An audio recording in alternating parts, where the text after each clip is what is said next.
हाँ दोस्तों, good morning to all of you. कैसे हैं आप लोग? मस्त मजे से। संयोजकता का फर्स्ट पार्ट हम लोगों ने पढ़ लिया था। जिन्होंने नहीं पढ़ा था, लिंक डिस्क्रिप्शन बॉक्स में मिल जाएगा, आप वहां से जाकर के पहले संयोजकता का फर्स्ट पार्ट पढ़ लीजिए, यानी कि वैद्युत संयोजकता पढ़ लीजिए। उसके बाद फिर हम लोग सहसंयोजकता पढ़ेंगे। यदि आपको इलेक्ट्रॉनिक विन्यास आता है तो ठीक है, अगर इलेक्ट्रॉनिक विन्यास नहीं आता है तो उसका भी लिंक डिस्क्रिप्शन में दे दिया जाएगा, वहां से आप पहले इलेक्ट्रॉनिक विन्यास पढ़ लीजिएगा, उसके बाद फिर संयोजकता का फर्स्ट पार्ट। आज हम लोग शुरू कर रहे हैं सहसंयोजकता। आज हम लोग बात करेंगे सहसंयोजकता पर। सहसंयोजकता इसमें होती है इलेक्ट्रॉनों की साझेदारी। किसकी साझेदारी? इलेक्ट्रॉनों की साझेदारी। सहसंयोजकता में इलेक्ट्रॉनों की साझेदारी होती है। यह साझेदारी बाहरी कोश में उपस्थित इलेक्ट्रॉनों के द्वारा होती है। क्योंकि पिछली वीडियो में हमने संयोजकता निकालना सीख लिया था कि किसी तत्व की या किसी परमाणु की संयोजकता कितनी होगी, उसमें उपस्थित बाहरी कोश में उपस्थित इलेक्ट्रॉनों की संख्या के आधार पर यह निर्भर करती है। आइए आज हम लोग कुछ एग्जाम्पल के थ्रू समझते हैं। जैसे देखिए, इलेक्ट्रॉनों की साझेदारी हो रही। जैसे हमारा एक यौगिक जल है H2O, जल बन रहा, इसमें कौन सी संयोजकता हो रही देखते हैं। ऑक्सीजन, ऑक्सीजन के बाहरी कोश में 6 इलेक्ट्रॉन, परमाणु क्रमांक 8 होता है भाई, बाहरी कोश में 6 इलेक्ट्रॉन, तो हम लोग बना लें ऑक्सीजन। यहाँ पे हमने ऑक्सीजन लिख दिया। देखिए 1 2 3 4 5 और 6 इलेक्ट्रॉन हो गए। अब इन्हें आवश्यकता कितने की है? 2 इलेक्ट्रॉनों की है। अब इसके साथ कौन जुड़ा हुआ है? हाइड्रोजन जुड़ा है। हाइड्रोजन के बाहरी कोश में 1 इलेक्ट्रॉन और एक, यदि पहला कोश ही बाहरी कोश हो तो 2 इलेक्ट्रॉनों की व्यवस्था को अस्थायी व्यवस्था माना जाता है। अब देखिए हाइड्रोजन यहाँ पे H है, इसके बाहरी कोश में तो 1 ही इलेक्ट्रॉन होता है। ठीक, तो इसको कितने की आवश्यकता है? 1 की आवश्यकता है, यानी कि जब 2 हो जाएगा तो यह अस्थाई हो जाएगा। जबकि इसमें 2 2 4 2 6, इसको 2 इलेक्ट्रॉनों की आवश्यकता है। अब यहाँ पर H2O में ना इलेक्ट्रॉनों का स्थानांतरण नहीं होता है, इलेक्ट्रॉनों की साझेदारी होती है। साझेदारी का मतलब बराबर की हिस्सेदारी।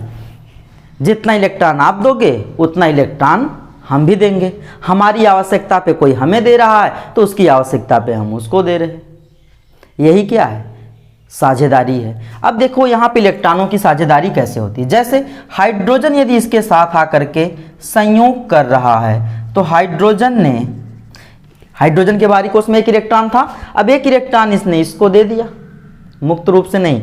देखिए इसकी कक्षा में भी उपस्थित है और ऑक्सीजन की कक्षा के अंदर भी आ गया। तो हम लोग अगर देखें ऐसे केवल हाइड्रोजन को देखा जाए तो हाइड्रोजन के इस कोश में 1 और 2 इलेक्ट्रॉन हो गए, यानी यह अस्थाई हो गया। और यहाँ पे H2 है तो 2 हाइड्रोजन। अब देखिए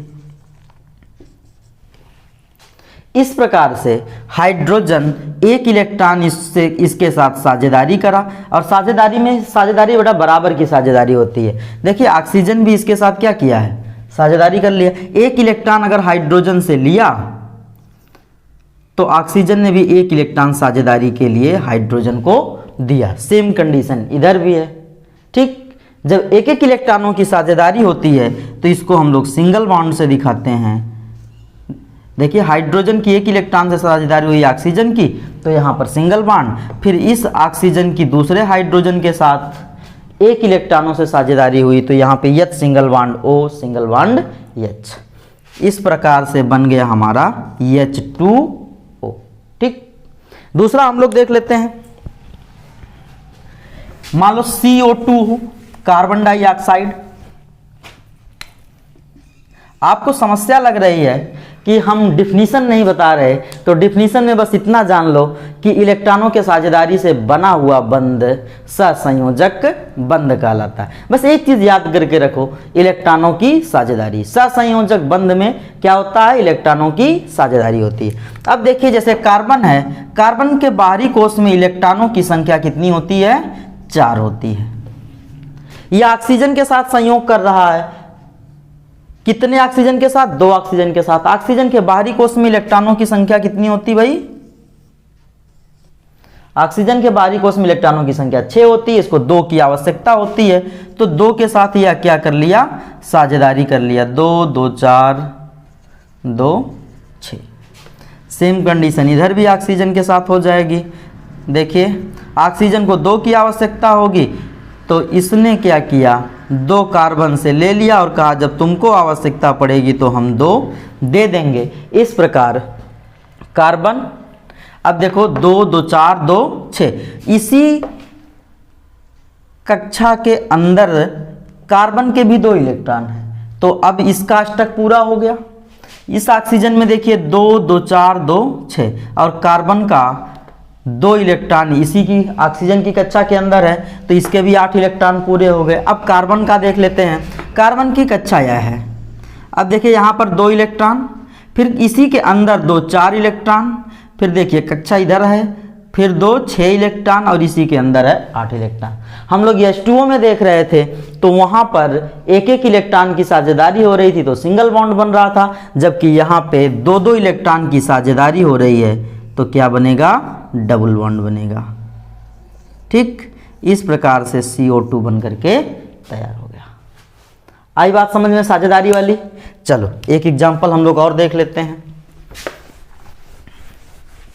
जैसे NH3 है, अमोनिया, क्या भाई, NH3 अमोनिया। नाइट्रोजन के बाहरी कोश में इलेक्ट्रॉनों की संख्या 5 होती है। देखो 1 2 3 4 और 5। ठीक, चलो इधर नीचे बना देते, जगह ज़्यादा रहेगी। देखो 2 3 4 5। अब यहाँ पर हाइड्रोजन इसके साथ कितना जुड़ा है, 3 हाइड्रोजन जुड़ा है। इसको आवश्यकता कितने की है, 3 की है। यहाँ पर हमने 1 हाइड्रोजन, यहाँ पर 1 हाइड्रोजन और 1 हाइड्रोजन यहाँ पर रख दिया। अब देखो ये सारे हाइड्रोजन साझेदारी करेंगे, इनके पास तो भाई एक ही इलेक्ट्रॉन होता है, तो एक इलेक्ट्रॉन के द्वारा ही साझेदारी करेंगे। अब देखिए यह हाइड्रोजन, इसके बाहरी कोश में 2 इलेक्ट्रॉन होने चाहिए, 2 हो गया। देखो इधर 2 हो गया और इधर 2 हो गया, तो हाइड्रोजन तो संतुलित हो गया। नाइट्रोजन देख लेते हैं, 2 2 4 2 6 2 8, यानी नाइट्रोजन भी संतुलित हो गया।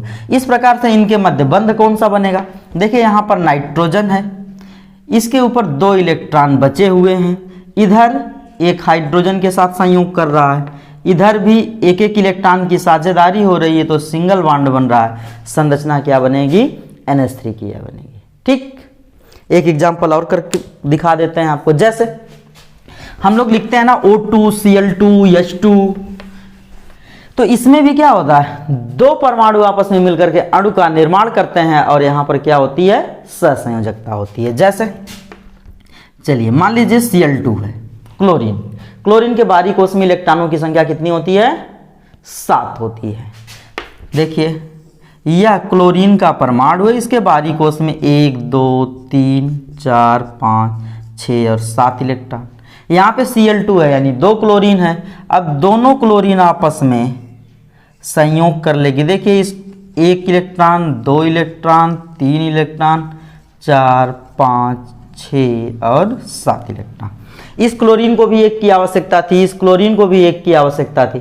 जब दोनों क्लोरीन को 1 इलेक्ट्रॉनों की आवश्यकता थी तो दोनों ने क्या कर ली, साझेदारी कर ली।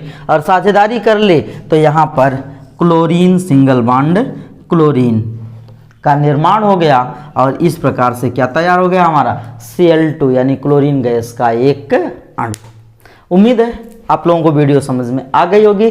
जिन्होंने सहसंयोजकता पढ़ी है कन्फर्म है उनके समझ में तो आ ही जाएगी, क्योंकि वैद्युत संयोजकता जिन्होंने पढ़ी होगी उनको तो यह सहसंयोजकता आसानी से समझ में आ जाएगी। कारण है कि वैद्युत संयोजकता जैसे समझ में आई, आपको संयोजकता निकालना, इलेक्ट्रॉनों का स्थानांतरण की समझ हो जाती है और सहसंयोजकता आपके लिए आसान हो जाती है। बाकी वीडियो अच्छी लगी हो तो अपने दोस्तों में शेयर करिए, लाइक करिए वीडियो को और दोस्तों से चैनल को सब्सक्राइब करवाइए। बाकी थैंक यू, धन्यवाद।